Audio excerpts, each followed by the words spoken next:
and welcome to the 6th episode of the BPD Bunch Brunch, where we get together with our favorite brunchy beverages to catch up, play games, and talk about all things BPD. I'm your host, Xannie, and today I'm here with Solène, Jay, and André. What has everybody got for their brunchy beverage today? I just have coffee. I should have made eggnog, but I just have coffee. I have hot chocolate mixed in with coffee for my beverage today. I've got Yorkshire tea. I've just got water. I'm really boring.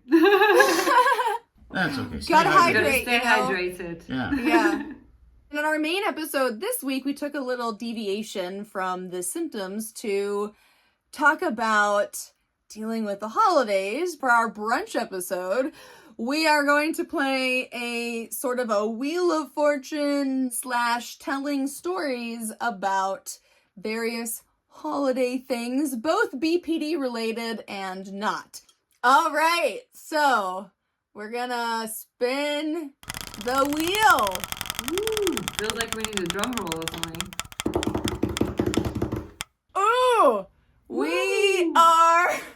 Oh, wow. We're starting full on. That's amazing. So comparing self to others. I definitely used to compare gifts growing up with my sister. I would count them. I would compare like size and type and stuff like that. Yeah, it was a big thing. And for me, it was because she always seemed to get more, and usually like what I would perceive as better. But to be fair, looking back, probably anything would have been perceived as better because of that kind of bias that I had. But yeah, and that would be for me a sign that she's more lovable, which in my mind I already knew anyway. My sister is really, really nice and I love her to bits, and we're much closer now than we used to be growing up, but that jealousy was just overpowering and consuming, and I would definitely compare every gift just to know if I was actually loved. That was just what I was trying to find out, because we don't say these words in my family. So I think for me, actually, my sister has been a comparison, but also I think it was more my older cousin. So for quite a number of years, my older cousin was more like the sister figure in my life, and she's very successful at pretty much everything that she does. So when it came to almost everything in the family, I was like, I need to be more like that, which is why when I started my business originally, it did so well. Not because maybe I was that good at what I was doing, it's because I was trying to keep up with the family, because I always saw the rest of my family as being the good ones. Like all my uncles, everyone, they've all done really amazing things. And then I saw myself as like the dark side of the force. I am the literal black sheep of the family because I did all the things wrong, or I did all the things perceived wrong. So yeah, that was really the long and short of it for me. Yeah, spin the wheel, spin the wheel. All right, spinning the wheel.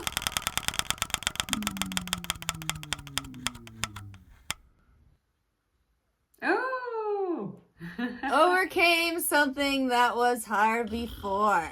Growing up from my childhood, me and my mum, we really fell out because of things. I went through the care system and all kinds of stuff. The house that my mum lives in now was a house that we moved to partway through my childhood, and at that point I felt like my whole life started to fall apart. So for years and years I never went back to my mum's house for Christmas, and I actually then gave in to my sister's request in the end after she got married, like, because she goes, can you come, and we've never done a Christmas here together. And then we realised that the last time that I'd been at that house for Christmas was when my sister was 3 years old, and she's just turning her 30s now. So yeah, that was my little overcoming story. That's a triumph, man. Yeah, that's a good one. Yeah. I think for me, I'll just say, this is really short, but I think one of the biggest ones has been learning when it's time to go home, because I'm this kind of person, I don't like to miss out on things. And so in the past few years in particular, I've gotten a lot better at being like, when I'm tired, being like, all right, I'm gonna go home now, like, bye, and not force myself to try to stay till midnight or 1 a.m. just so that I don't miss something. I can go home now. I want to go to bed. Like, let's go to sleep now. For me, it's been walking away. It's also a very short one, but previously, especially around Christmas, like you said, a lot of heightened emotions, lots of family all in one room and all of that, and a lot of childhood memories and patterns. And so last Christmas, I can't even remember what it was about, but an argument was like starting. My dad, he's the best, bless him. I love you, Dad. Triggering me. We have very strong personalities. We clash really easily.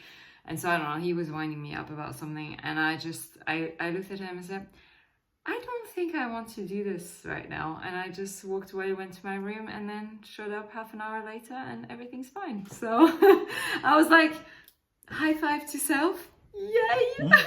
Didn't have an argument.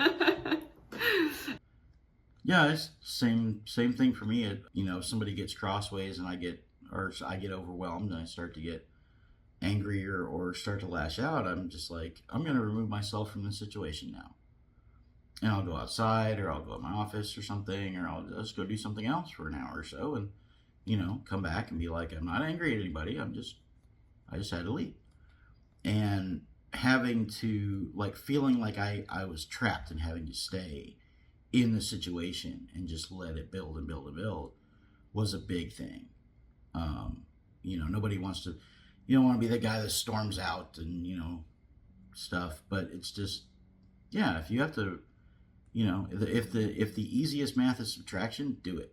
Sometimes you don't have like any ideal, like all the ideal options aren't available, right? So like you keep trying to force an ideal situation that's never going to happen. And sometimes you do have to pick the less bad option. And I don't know about y'all, but I know how nasty I can get if I allow myself to go there. And for sure, it is way better for people to be a little uncomfortable that I left mid-argument than it is for me to say some of the things that I'm thinking. Right. Yeah. And then the next step is if you feel the argument is going to happen, just be like, hey, excuse me, I'm going to step outside for a second and get some fresh air. I'm feeling just a little shaky.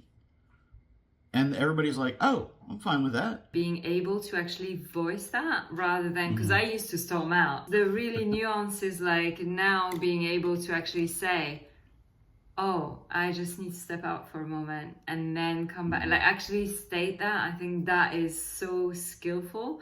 I'm still not always there. But yeah, I think that, I really like what you said, Jay. Yeah. All right, let's spin. Spin the wheel. Spin the wheel. DJ. Let's see what's next.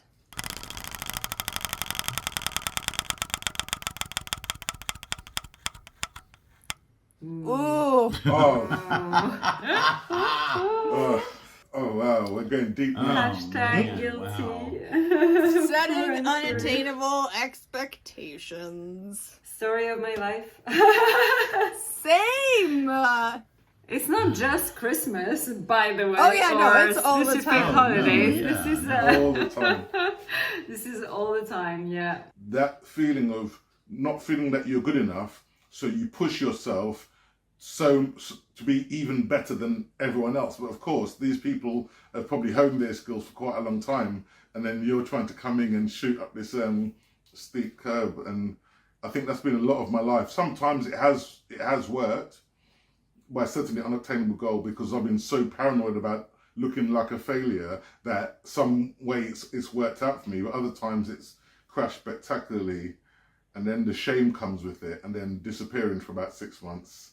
I can relate to a lot of that. And I think around the holidays, kind of, for me, it's about the idea that everything needs to be perfect. And you watch all these movies around the holidays and Love Actually and all of that, and you just think, oh, it's gonna be the perfect Christmas and the perfect New Year, and everyone's gonna be happy and everyone's gonna get along and everyone's gonna love the gifts and all these expectations. And especially, like you were saying, André, on well, for me, on myself, you know, like I have to be perfect. I'm not gonna act out. I'm not gonna, you know, get sad. I'm not gonna argue with anyone. I'm not, and then it just becomes so much, and it's unattainable. And yet, every single time, you betcha, still there trying to be perfect, and when it's not, feeling so down about it, you know, why it like, and because of that expectation, it becomes really hard to enjoy the actual moment, because the moment may not be perfect, and it could be perfectly enjoyable in its imperfect way, but because there's that expectation, it becomes really hard to be in that moment and to appreciate it. And that's something I've really worked on, you know, the last year, last holidays, to really just think, you know, just no expectations, like just be there and just try and enjoy the little things in each moment, in each tradition, and if you don't like it, try and change it, you know, in a positive way. I have a lot of expectations around emotions where and like in my interactions with people, so not that like a specific event will go a particular way, but that I will feel a certain way at an event. And I try to set up everything such that this emotion comes about. And then when it doesn't, it's like, why do I not feel as connected as I think I should? Like, did I not work hard enough? Like, are they not paying enough attention to me? What is going on that I don't feel as connected and as loved as I think I should be in this moment? And then, as Solène said, it's hard to enjoy the moment because you're not even really in it anymore. You're just in your head. It's like, why does this not feel the way I think it should? Stoicism was a huge help for me. I read Marcus Aurelius and I read Seneca, and boiled down to, I expect life to happen to me. I expect anything, good or bad, to happen. And I will be surprised by neither. That's cool. Spin the wheel, spin the wheel. Yeah, All right, So let's I got spin excited. the wheel. Yeah. Okay. Let's see what do we get this time.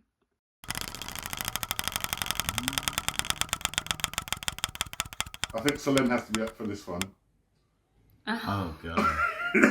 Oh, okay. Oh no. I can definitely talk about this one. I'm not sure I want to talk this much about Okay. it, but Okay, do you know what? First family gathering I was old enough to drink, oh boy, what a disaster. Oh. Because, man, I was like, I'm going to need a drink. And then I'm going to need another several hundred drinks. And then I'm going to be, you know, naked running through the woods. And Merry Christmas, everybody. Woo! Yes, wee. Yeah. Less wee and more. I stopped drinking once I got into recovery because I was like, it's not going to help. You know, I guess I was raised sort of with the attitude that alcohol is a drug, just like any other drug. And so it should be, and it's a very dangerous one. It's very unregulated, and it should be handled with respect. And, you know, I had my years where I did not respect that at all, and I paid for it. But once I seriously started recovery, I drank occasionally, but now I once a year maybe I'll make eggnog at Thanksgiving. Definitely not to excess, and I definitely don't drink to get drunk because it doesn't help. from the food side, for me, is still really difficult. So yeah, even last night I went out, had free drinks because I thought, yeah, I don't drink as much as I used to, Jay, like you said. I drink like once a week, but the problem is when I drink, no inhibitions. Oh, I don't care anymore. I just eat all the food, eat too much, wake up the next day, today, feel like absolute rubbish, shame, guilt. Why do I do this to myself? I'm supposed to be recovered, yada, yada, yada. So yeah, it's still something. That's why when André, it's so ironic in a way, but this is life, right? This is what happens. Life will keep trying to teach you the lesson. So when you said this one is for you, and then it came on that, I'm like, I gotta own it. I gotta be real. You know, if I'm not real here, then where, right? So yeah, it's. Okay, so as I put you guys under pressure, it's only right that I expose myself. Now, the thing is, I worked in the, don't know if everyone knows, I worked in the fitness industry for quite a number of years, but I also had the most horrendous lifestyle habits when it came to alcohol, substances, food, everything, because it was kind of like a work hard, play hard like environment. And I think a lot of people have always seen me as the sensible one, or the strong, the person they can come to for advice and things like that. So when you've got that image, it's very hard then for them to see you absolutely, steaming and drunk, and because you're like, oh no, this is Diet Coke, it's not a vodka and Coke. Honest, it was very much that. But yeah. And the holidays heighten that, because there's so much, again, traditions revolving around food and alcohol. So there is that expectation, especially if that's how it's always been, that, you're going to eat such and such food or such and such amount or whatever it is. And I always find it really stressful. It's just so much linked to holidays and food and family and stress. And I remember especially when my, grandmas, when we used to go to their places, because they love feeding you. I mean, I don't know if anyone's eaten with French grandma before. I know the Italian grandmas have a reputation, but definitely the French grandmas, they do it as well. It's like, you're gonna have more of this, you're gonna have more of that. And I was overweight as a kid, and I was bullied for it really, really badly at school. And it was horrendous. And it was really hard, because I was like, I don't want this food, I'm not hungry, but I don't want to disappoint because I want to be loved so bad. So I just stuffed my face. And then, of course, then you go back to school and you're even bigger, and the vicious circle continues. So yeah, it's really hard around, I find it really hard around food and holidays. So. Right, we ready for the next one? Yes, please, spin the wheel. God, yeah, please give us some positive vibes, Let's see what we get. Yeah, let's bring it to damnation. This one is fun. Yes. Hey, now we're talking. Well, this is favorite a fun holiday one. smell? Oh, Your smell. favorite holiday smell, Yes. I thought it was a favorite holiday. I was like, what the? I have one, cinnamon. I love the smell of cinnamon around the holidays. I love it. I make a chai latte with cashew milk, and I have my little frother, so I froth the milk and then put some cinnamon in it. It's super, super nice. And yeah, just the smell of cinnamon is just like straight away for me. It's like autumn, Christmas, good vibes. I love pumpkin spice. Pumpkin spice all the way! Now, my favorite is baked ham with the cloves and the pineapple slices on it. I can smell that miles away. Oh, so good. I've got two really weird favorite holiday smells. The first one is the smell of bonfires. Yeah, because we have bonfire night and stuff over here, which is a lot more. It's just that thing, The smell of bonfire is one thing I like, and also the smell of freshly baking cakes, because my grandmother used to make rum cakes when I was younger. So I think from that age, the smell of cakes being actually baked and when they're hot and that smell. So that's my two favourite, really. All right, let's spin the wheel again and see if we get anything interesting. Okay, so let us see what we've got here. We're getting close to the ends of stuff here anyway.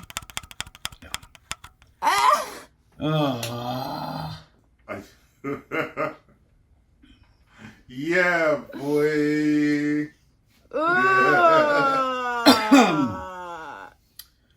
We're sharing a holiday. Yeah, this is ultimately the story of my life. Because I wasn't close to my family for a number of years, I didn't do specifically Christmas gatherings. I always did maybe like the birthday things, but I just didn't do the Christmas ones because it wasn't in that place. So I ended up at so many Christmases with new people, and 10 minutes after meeting these people and having 2 drinks, I've told them half my life story. Yeah, and I was this guy, and then I've done this, and now I've changed, and it's just amazing. And the people are looking like squirming, trying to get to. I've got to go to the toilet or something. So like it's yeah, I think very much every gathering that I've been to before I got on the meds and got stuff. So I used to have a drink to get comfortable to be in that social environment in the first place.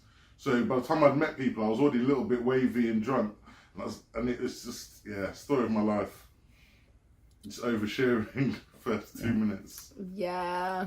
I always ask myself, would I tell the cashier at the 7-Eleven this much when all they said was that'll be $7.50? I apply that equation to every conversation I have now, and I don't overshare. Yeah, I have been always pretty much an oversharer. It's always the Xannie show. So, that's definitely been it's hard when somebody asks you a question. I never know when to stop because I was raised by academics, and it's hard to get an academic to say a few words.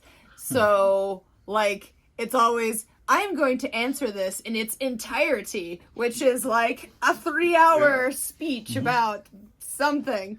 So whether it's about like my personal life or like ideas or whatever, I have a hard time. I'm speaking at a conference next week, and the first question is often, tell us a little bit about you. And I'm like, oh man, how long do I have? Like, do I tell you about my career, about my, living in different places? Do I tell you about me, like personally, about my businesses, about like, there is so much to, we were talking on a different episode about that feeling of having lived multiple lives, and a lot of us were like, oh yeah, I feel that way too. That was a massive relief for me. I'd never met anyone who felt this way before, and I think maybe that's why there's so much to talk about. And so knowing where our interviews are hard as well, when they're asking you a question and you're like, So I want to kind of wrap up. What are sort of your like best tips, I guess, for getting through some of the general holiday things? Don't feel that you have to spend your holiday with your family if you don't get on with your family, because by spending Christmases with friends and acquaintances, I often had a much better and peaceful experience at Christmas. Secondly, don't be afraid to spend it on your own. Because a lot of people have this thing that I have to be somewhere on the holidays, but I've spent a couple of Christmases on my own. I just made sandwiches. I couldn't be bothered to cook. Like I just had sandwiches and tea, and then my friend dropped me off half a Christmas dinner later on. The other thing is, have a get out clause. If you're going to go to a family gathering, have a get out clause, like set in advance. Look, we're going to have to leave at 2 p.m. after the dinner, or 4 p.m. after the dinner. So it's expected. And then that way, if you're having a good time, you can say stay a bit longer. But if you're not enjoying yourself, you've already set the precedent that you're going to be leaving earlier than everyone else. So I would say find ways to be in the present moment and to find small things to enjoy throughout the holidays. That would be my number one. And then my number two would be around expectations. Just be aware of where you might be setting unattainable expectations, and maybe take the opportunity to review those and think about what might a holiday without expectations perhaps look like, or maybe with attainable ones. I think that would be really good. And then just be patient with yourself and other people. None of us are perfect, as much as I try to be all the time. So be patient with yourself and others, and bring that compassion to the holiday spirit. I guess I would say that sometimes with all the ads, there's a lot of pressure to be a certain way and, like give certain gifts, all these expectation things. It's important to have self-compassion and, make the holidays yours. You don't have to fit into anyone else's box. It's not going to last forever. This is going to pass. You will be able to choose what you want to do. And if you want to stay home in your underdrawers all day watching kids' cartoons, do it, man. Stop it. Well, thank you, everybody, Thank so you. much Thank you, for Xannie. joining with our episode. Ding, ding, ding. If you like what you see, like, subscribe, turn on the notifications so you don't miss an episode of us being weird. That was a judgment. Not that weird. From us but a being little- amazing. Our amazing, Being a little fabulous, I was born there, extra that's selves. right. Next week, Yay. we'll be back talking about intense emotions and affective instability. So we'll see ya on the flip side. Bye. Bye.